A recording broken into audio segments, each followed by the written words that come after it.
दादाजी एक सुबह अपने खेत में काम कर रहे थे। तभी उनका फावड़ा मिट्टी में किसी चीज से टकराया। दादाजी ने मिट्टी हटाई तो वहां एक पुराना और अजीब घड़ा दबा हुआ मिला।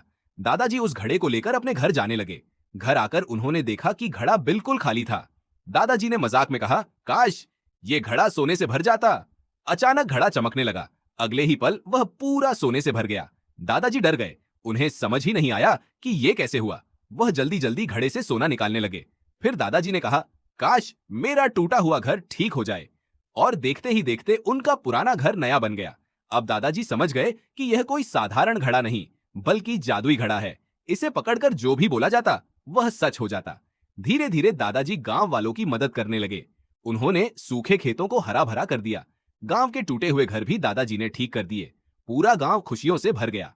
लोग कहने लगे, दादाजी के पास जादुई घड़ा है।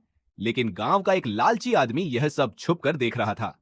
एक रात वह चुपके से दादाजी के घर में घुसा और जादुई घड़ा चुराकर भाग गया। पहले उसने कहा, मेरे पास बहुत सारे पैसे आ जाएं।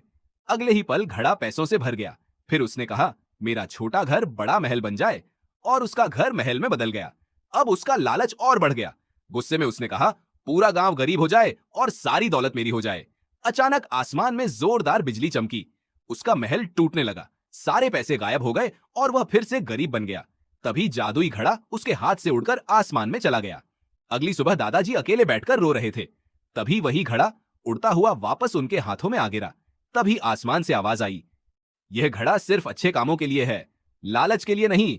दादाजी मुस्कुराए और बोले, अब यह जादुई घड़ा उसी के पास जाएगा जो इस वीडियो को लाइक और चैनल को सब्सक्राइब करेगा।